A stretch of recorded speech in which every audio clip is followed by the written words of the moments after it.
Bueno, yo les voy a iniciar hablando sobre las generalidades del sistema endocrino. Este sistema produce diversas secreciones denominadas hormonas que sirven como efectoras para regular la actividad de diversas células, tejidos y órganos. Bueno, sus funciones resultan indispensables ya que mantienen la homeostasis y coordinan el crecimiento y el desarrollo corporal. Se considera que es similar al sistema nervioso debido a que ambos comunican información a células y órganos periféricos, pero en vez de comunicarse mediante transmisión de impulsos nerviosos, se comunica a través de las hormonas que secreta y que las transporta a su destino a través de los espacios de tejido conjuntivo y de los vasos sanguíneos. A la vez, su respuesta es más lenta y prolongada que la del sistema nervioso y puede liberar más de 100 hormonas y sustancias con actividad hormonal. Y en la imagen de un lado podemos apreciar algunas de las glándulas de las cuales les vamos a hablar, como la glándula pineal, la pituitaria, el hipotálamo, la tiroides y la paratiroides y las suprarrenales.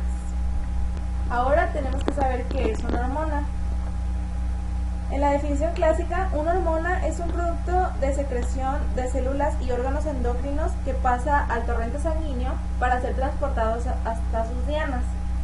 Y existen diferentes tipos de control endocrino en las células dianas, ya sea parácrino, que es que no siempre se liberan a la sangre, sino que pasan a los espacios de tejido conjuntivo, donde pueden actuar sobre las células contiguas o difundirse hacia dianas celulares cercanas que expresan receptores específicos para esa hormona.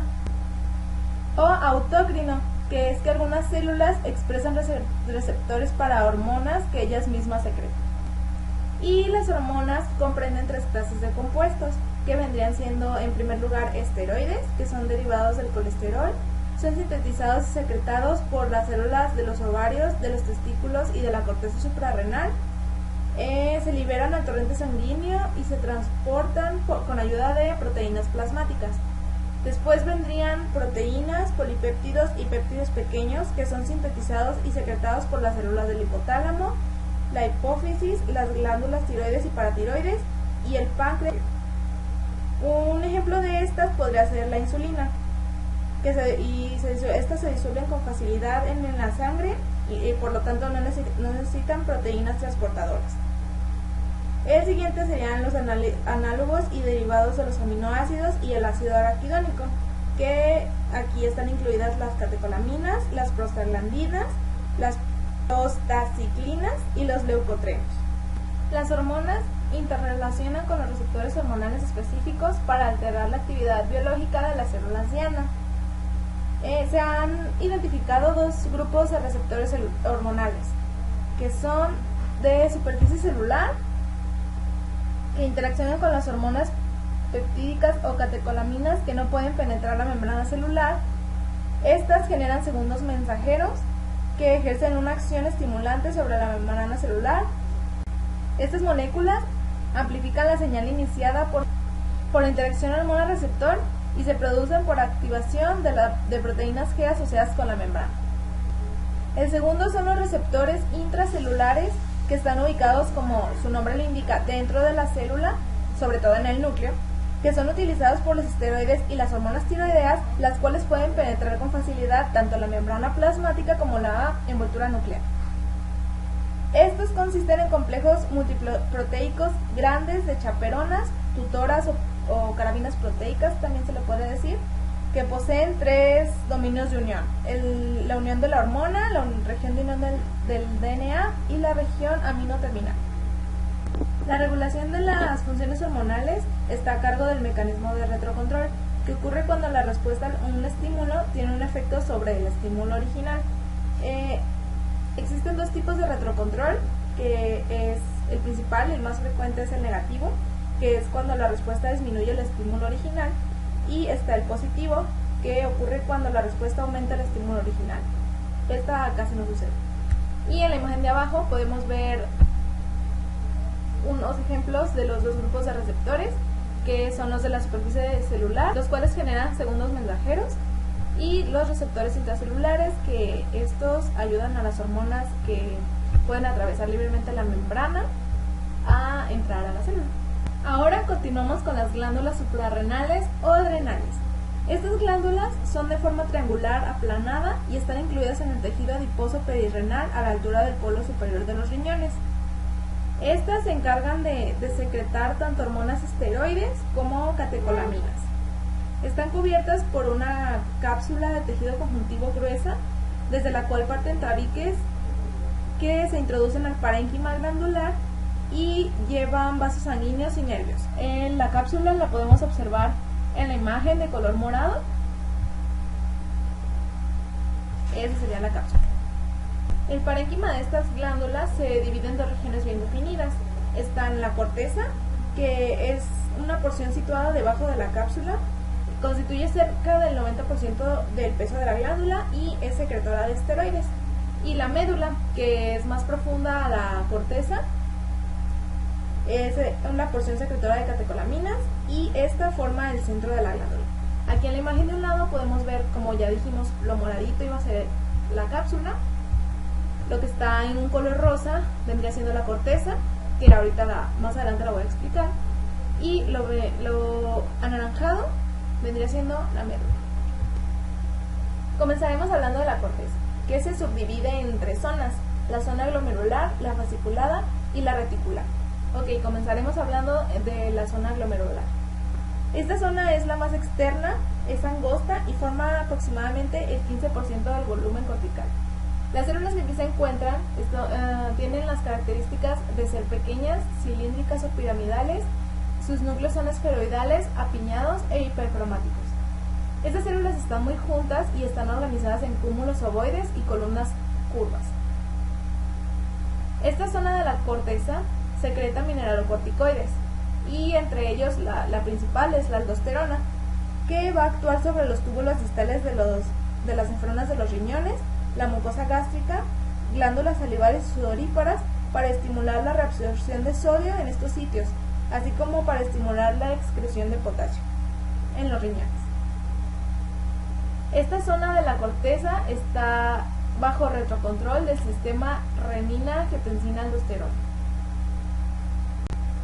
Y en las imágenes de abajo, de este lado en color verde, podemos ver qué tanto abarca la zona glomerular de la corteza, que vendría siendo esta. Del otro lado, en color anaranjado, encontramos la cápsula. En color rojo, algunos restos de vasos sanguíneos.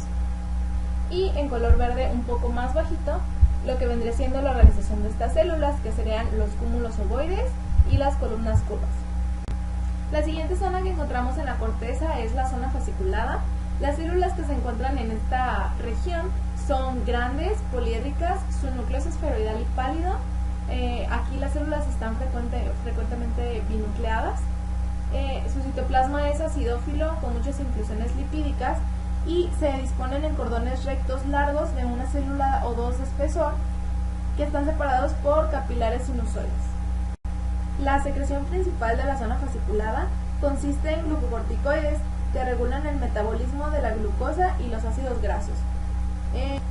El cortisol es el principal glucocorticoide que secreta esta zona y tiene efectos distintos según los diferentes tejidos a los que van. El retrocontrol de esta zona está regulado por el sistema CRH-ACTH. En las imágenes de abajo podemos observar en color rojo lo que vendría siendo la zona fasciculada, que es un poco más amplia que la zona anterior, que era la glomerular. Y en la otra imagen, en color amarillo, podemos ver la disposición de estas células, que son en fascículos, y entre ellas los sinusoides que los separan. Por último, tenemos la zona reticular. Las células de esta zona son notablemente más pequeñas que las de la zona fasciculada y sus núcleos son más hipercromáticos. Poseen pocas inclusiones lipídicas, igualmente poco citoplasma. Se disponen en cordones anastomosados que están separados por capilares fenestrados. Hay tanto células claras como oscuras. Las células oscuras poseen muchos gránulos grandes de pigmento lipofuscínico y un núcleo hipercromático.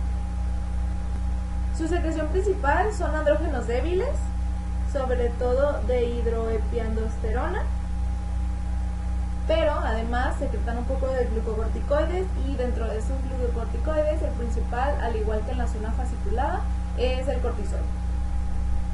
Esta zona también está bajo retrocontrol del sistema CRH-ACTH. Y en las imágenes de abajo podemos observar en azul del lado izquierdo lo que viene siendo la zona reticular, que como ya dije es la más profunda de las 3 capas de la corteza, y del lado derecho tenemos en anaranjado la zona fasciculada, que es la anterior, y en verde la reticular, en rojo algunos vasos sanguíneos y en azul algunas células oscuras.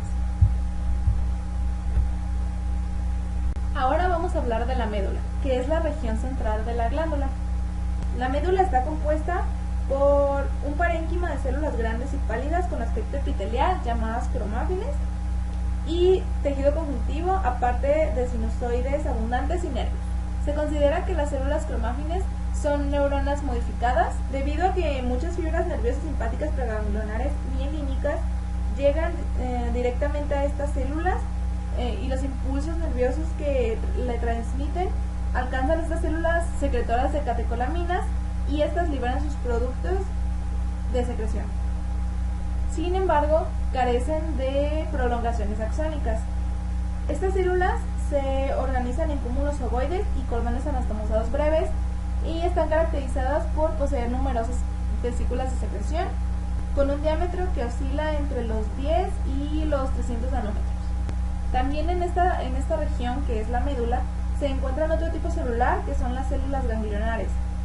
De estas, sus axones se extienden periféricamente hacia el parénquima de la corteza suprarrenal para modular su actividad secretora e inervar los vasos sanguíneos, y después continúa fuera de la glándula hasta los nervios esplácnicos que inervan las vísceras abdominales. Y bueno, pues en estas imágenes, en anaranjado del lado derecho, podemos encontrar lo que viene siendo la médula, y del lado izquierdo vendría siendo esta una neurona. En rojo, vasos sanguíneos, y en verde las células cromáfines organizadas en cúmulos ovoides. Existen dos tipos de poblaciones de células cromáfines que se distinguen por la índole de sus vesículas limitadas por membrana. Las primeras solo contienen vesículas de centro denso que son de gran tamaño y secretan noradrenalina. Las segundas contienen vesículas más pequeñas, más homogéneas y menos densas. Estas secretan adrenalina. La exocitosis de las vesículas de secreción se desencadena por la liberación de acetilcolina desde los axones simpáticos preganglionares que establecen sinapsis con cada célula cromáfina.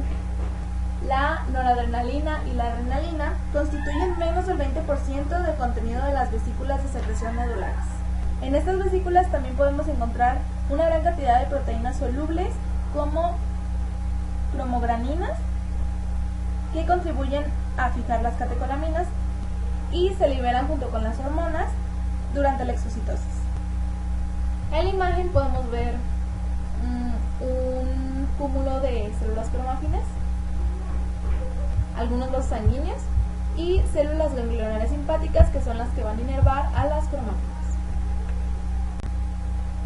Y por último vamos a hablar de la irrigación de estas glándulas. Las glándulas suprarrenales están irrigadas por las arterias suprarrenales superior, media e inferior.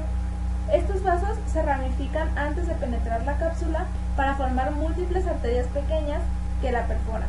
En la cápsula, estas arterias se ramifican para dar origen a 3 patrones principales de distribución y forman un sistema, que son los capilares capsulares, los cuales van a irrigar la cápsula, los capilares sinusoides corticales fenestrados, que son los que irrigan a la corteza y luego drenan a los sinusoides capilares de la médula fenestrados, y las arteriolas medulares, que atraviesan la corteza dentro de los tabiques conjuntivos y llevan sangre arterial a los sinusoides capilares medulares.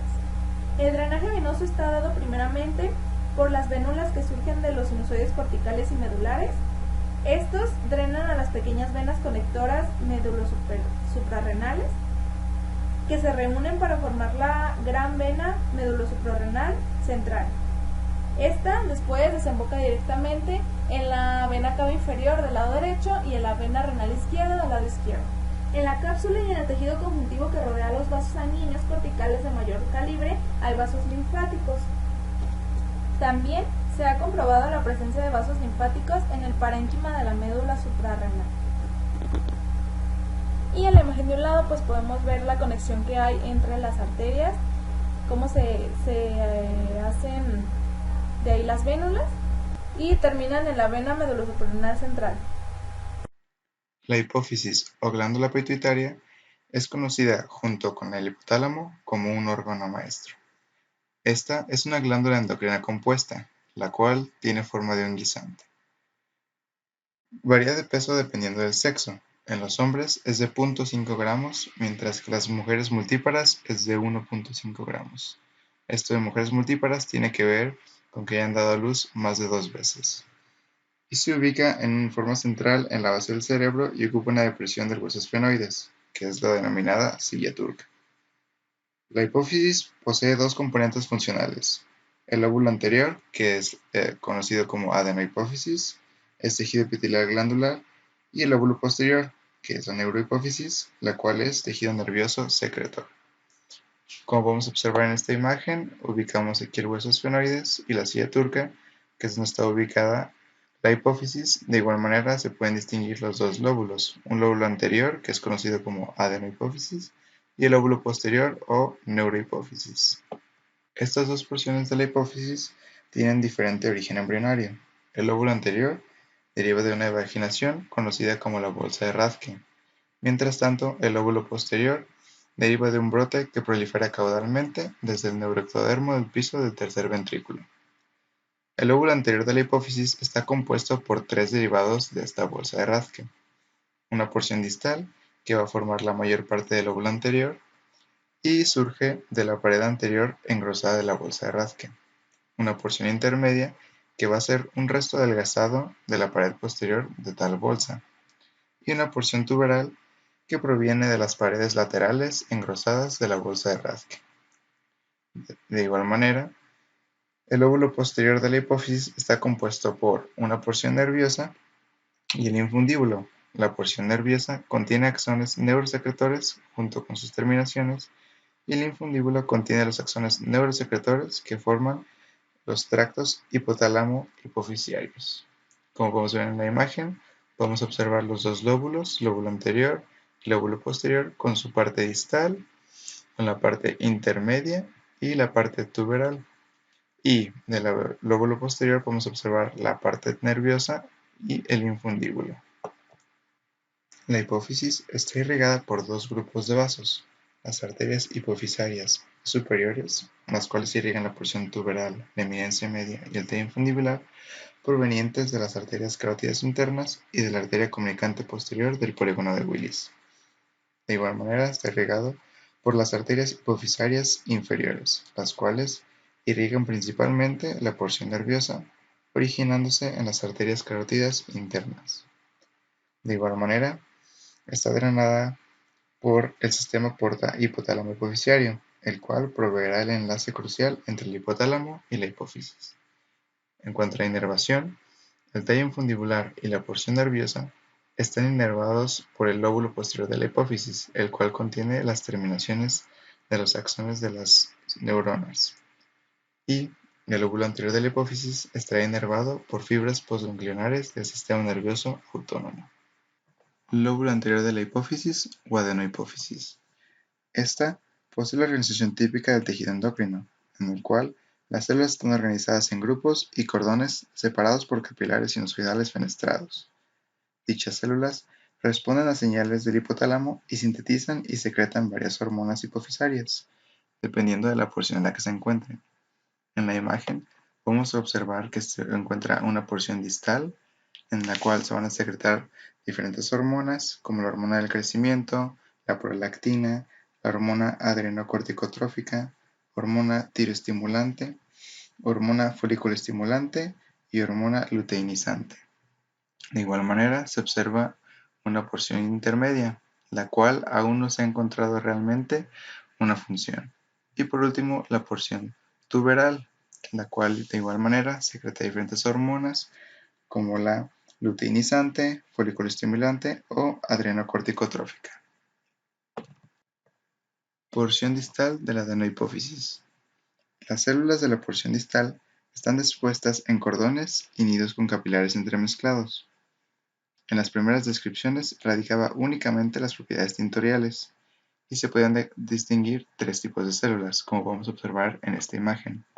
Se ven células con una tinción más basófila, células con una tinción acidófila o células con una tinción cromófoba. Después, se buscó una mejor diferenciación entre las células, en las cuales se encontraron 5 tipos de células funcionales.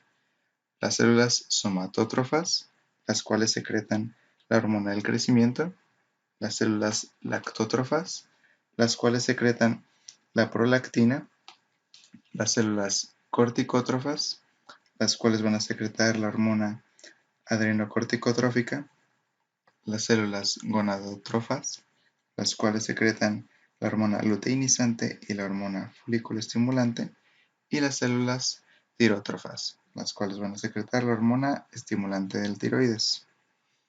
De igual manera, en la porción distal se encuentran las células foliculoestrelladas. Están presentes en este lóbulo y tienen aspecto de estrella con evaginaciones citoplasmáticas que rodean a las células productoras de hormonas. Porción intermedia de la adenohipófisis. Las células parenquimatosas de la porción intermedia rodean los folículos llenos de coloide. Las células que revisten estos folículos parecen derivar de las células folículo-estrelladas. Esta porción posee células basófilas y cromófobas, aunque la función de estas aún no está dilucidada.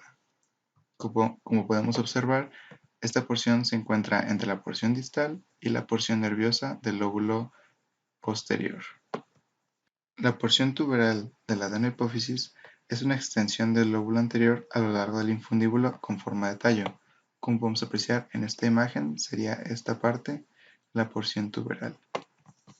Esta porción es una región muy vascularizada, la cual contiene venas del sistema hipotálamo hipofisario y las células parenquimatosas de esta porción están dispuestas en cúmulos o cordones pequeños en asociación con tales vasos sanguíneos. En esta región hay nidos dispersos de células pavimentosas y pequeños folículos revestidos con células cúbicas.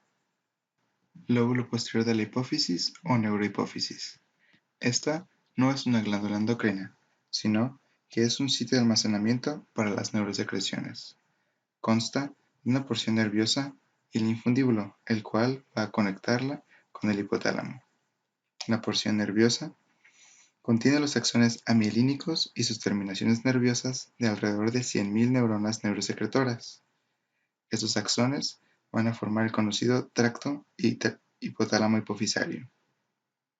De igual manera, además de encontrar la gran cantidad de axones y telodendrones, esta porción contiene fibroblastos, mastocitos y células gliales especializadas denominadas pitocitos, las cuales tienen forma irregular con varias ramificaciones y se parecen a los astrocitos, con núcleos redondeados u ovoides. En esta imagen podemos apreciar aquí la porción distal, que sería el lóbulo posterior de la hipófisis o neurohipófisis, junto con el infundíbulo y la porción nerviosa. Porción nerviosa de la neurohipófisis. Esta se caracteriza por dos aspectos. Los axones que forman el tracto hipotálamo hipofisario no terminan en otras neuronas o células diana, sino que lo hacen en estrecha proximidad con la red capilar fenestrada de la porción nerviosa. En segundo lugar, contienen tres tipos de vesículas de secreción, las cuales son las vesículas de secreción con diámetros entre 10 nanómetros y 30 nanómetros, las cuales se acumulan en las terminaciones axónicas. Aquí podemos encontrar los denominados cuerpos de Herring. Como se observa en esta laminilla, se pueden observar esas acumulaciones que son los cuerpos de Herring entre muchos axones. De igual manera, encontramos vesículas de 30 nanómetros, las cuales contienen acetilcolina, las cuales para trabajar en la liberación de vesículas de neurosecreción y vesículas más grandes de entre 50 nanómetros y 80 nanómetros. El hipotálamo está ubicado, como podemos apreciar en esta imagen, en el medio de la base del cerebro y rodeando la porción ventral del tercer ventrículo. El hipotálamo tiene la capacidad de coordinar la mayoría de las funciones endocrinas del cuerpo y sirve como uno de los principales centros de control del sistema nervioso autónomo. Este, además, cuenta o participa en el sistema de retrocontrol, el cual va a regular la función endocrina en dos niveles: la producción hormonal en la hipófisis y la producción de hormonas liberadoras en el hipotálamo. Estos dos niveles de retrocontrol permiten una sensibilidad exquisita en el control de la función secretora. Bueno, ahora hablaremos sobre la glándula pineal. La glándula pineal se describe ahora como la glándula endocrina o neuroendocrina. Su desarrollo embriológico es a partir de las células del neuroectodermo. Tiene una forma aplanada con forma de cono y sus dimensiones son de 5 a 8 milímetros de alto, con 3 a 5 milímetros de diámetro, y aproximadamente su peso varía entre 100 a 200 miligramos, esto aumentando más en la pubertad. Bueno, el parénquima de la glándula pineal está dado por las células parenquimatosas, que son de dos tipos: los pinealocitos, que abarcan del 92 al 95% de la masa de la glándula, y las células intersticiales o neuróglicas, que son del 5 al 8% de la masa de esta. Los pinealocitos hay de dos tipos: los de luz y los de oscuridad. Estos son dados por la recepción y sensibilidad que tienen a la luz por la retina y células nerviosas que terminan en esta. Presentan un núcleo grande con escotaduras profundas y un nucleolo prominente. Su citoplasma se puede encontrar con inclusiones lipídicas y estos se encuentran formados por cúmulos o cordones que están separados por tabiques de tejido conjuntivo y una capa fina de la pía madre. Las células intersticiales o células neuróglicas, o también conocidas como astrocitos, se encuentran ubicadas entre los pinealocitos en el tejido de la glándula pineal. Estas presentan núcleos alargados, en donde también la célula cuenta con un citoplasma un poco más basófilo, pero de observación clara, más que los pinealocitos.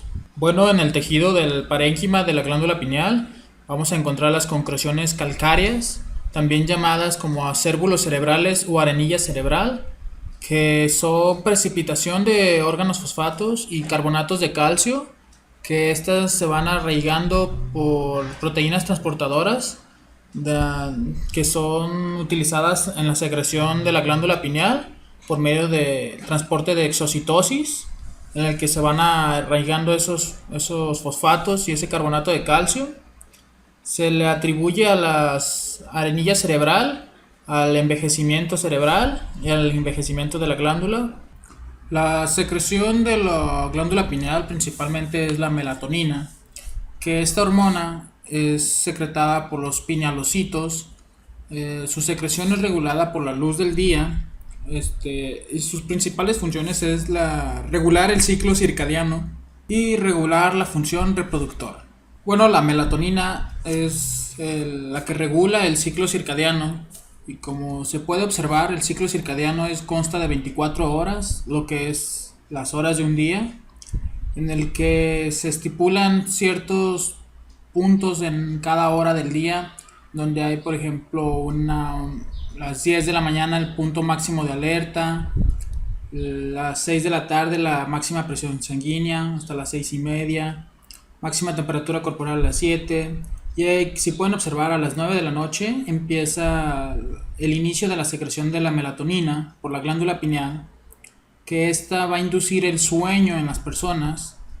A las 2 de la mañana es la hora del sueño profundo, donde es el punto máximo de la secreción de la melatonina, y esta es reducida o terminada a las 7:30 de la mañana, que es la hora en la que comúnmente se despiertan las personas.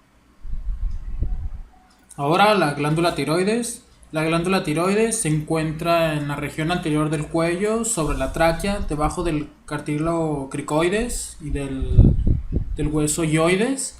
Es una glándula endocrina bilobulada, como se puede observar en la imagen. Tiene dos lóbulos. Esta está unida, los dos lóbulos se encuentran unidos por el istmo. Cada lóbulo presenta de 5 centímetros de longitud, 2.5 centímetros de ancho y el peso aproximado es de entre 20 a 30 gramos. La glándula tiroides presenta una característica forma como de alas de mariposa con sus dos lóbulos unidos por medio del istmo.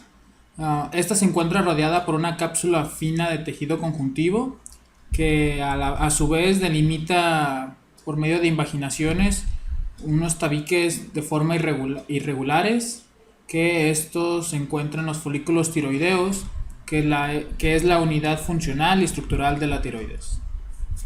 Los folículos tiroideos, que es el parénquima de la glándula tiroides, son compartimientos de aspecto quístico esferoidales, más o menos. Contienen en el interior el coloide y a su vez están rodeados por el epitelio folicular, que es simple, cúbico o cilíndrico bajo. Se encuentran sobre su lámina basal. El epitelio folicular está compuesto por dos tipos celulares principalmente.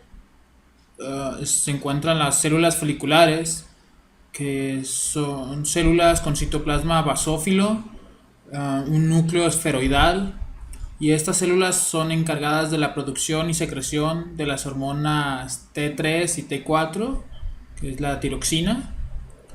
También encontramos el tipo celular parafolicular o células C. Estas las localizamos en la periferia del epitelio folicular. Son las encargadas de la secreción de calcitonina, y en una tinción de hematoxilina eosina básica se encuentran de aspecto pálidas. En esta diapositiva pueden observar los tres tipos de hormonas que son secretadas por la tiroides. Aquí pueden observar la tetraiodotironina o T4, que su función es regular el metabolismo basal y la producción de calor del tejido y de las células, y también regula el crecimiento y el desarrollo corporal. Esta misma función también es realizada por la triiodotironina o T3, son misma función, e igual son secretadas por las células foliculares, y la regulación de esta secreción es por la hormona TSH, que es liberada por el lóbulo anterior de la hipófisis. También tenemos la calcitonina, que es antagonista de la paratormona, que es de la paratiroides. Ahorita hablaremos más adelante de eso. La función es la regulación de la concentración sérica de calcio en la sangre. Las células productoras son las parafoliculares o las células C. Su regulación son los niveles séricos de calcio en sangre. Por último, hablaremos sobre el coloide, que es lo que se encuentra en la parte interna del folículo tiroideo. El coloide está formado por tiroglobulina, que es una glucoproteína yodada, aproximadamente 660 kilodaltons, que esta tiene hasta 120 residuos de tirosina. Y el coloide es la forma de almacenamiento inactivo de las hormonas tiroideas, que posteriormente, cuando se necesiten, de ahí se tomarán para activarse y ser secretadas al cuerpo. Las glándulas paratiroides, estas se encuentran localizadas encima o sobre la glándula tiroides. Son glándulas endocrinas de forma ovoide con pocos milímetros de diámetro. Son 4 glándulas, 2 glándulas paratiroides superiores localizadas en los lóbulos y 2 glándulas paratiroides inferiores. El parénquima o las células parenquimatosas de la glándula paratiroides son dos tipos celulares. Las células principales, que son las células más abundantes, son las encargadas de la síntesis, el almacenamiento y la secreción de la PTH o paratormona. Son células de características poliédricas pequeñas, y también van a estar las células oxífilas, que estas no tienen una función secretora conocida, son más grandes y redondeadas que las células principales, y estas aparecen en cúmulos o pueden llegar a aparecer solas entre las células principales. Ahora hablaremos sobre la PTH o la paratormona o la hormona paratiroidea. Esta es el resultado de la secreción de las glándulas paratiroides. Es antagonista de la calcitonina en caso de la glándula tiroides. Esta regula la concentración del fosfato y calcio en la sangre. Sus principales funciones son la acción sobre el tejido óseo, principalmente sobre el calcio, la excreción renal del calcio, la excreción urinaria de los fosfatos, la conversión renal de 25OH vitamina D3 a 1,25OH vitamina D3, y aumenta la absorción intestinal del calcio. Caso clínico. Mujer de 39 años, con fecha de último parto a los 27 años, ciclos menstruales regulares. Entre los antecedentes patológicos presenta trastorno de ansiedad generalizado, cefalia crónica desde los 31 años y neuritis óptica, diagnosticada a la misma edad, tratada con esteroide vía oral por un periodo de 3 meses. Su padecimiento actual lo inició 4 meses previos a la consulta, al presentar exacerbación de la cefalia, descrita como de aparición diaria, tipo opresiva, generalizada, de intensidad 6 a 8/10, sin predominio de horario y con poca mejoría con la ingestión de antiinflamatorios no esteroideos. Notó además limitación en campos visuales en región periférica, la exploración física sin datos relevantes, la campimetría por confrontación normal.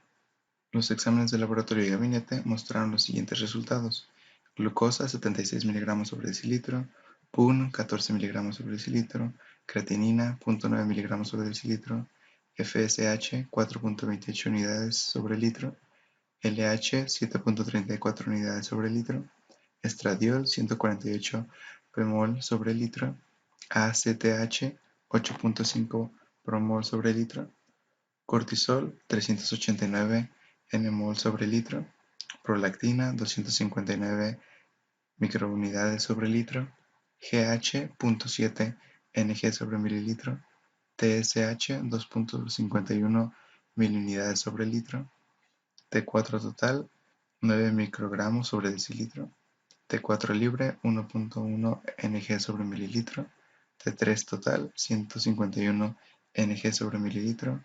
La campimetría, que fue realizada en oftalmología, limitación en región temporal bilateral leve. Resonancia magnética nuclear reportó glándula hipoficiaria de 15 por 11 por 10.5 milímetros, sin lesiones focales, tallo hipoficiario de 4 milímetros de grosor, sin compromiso criasmático, a la aplicación de medio de contraste con reforzamiento homogéneo. El servicio de neurocirugía insistió en el diagnóstico de adenoma hipoficiario, a pesar de que endocrinología sugirió la posibilidad de hipófisis linfocítica, y sometió al paciente a cirugía por abordaje transesfenoidal, durante la cual no encontraron evidencia de tumor y únicamente se tomó biopsia.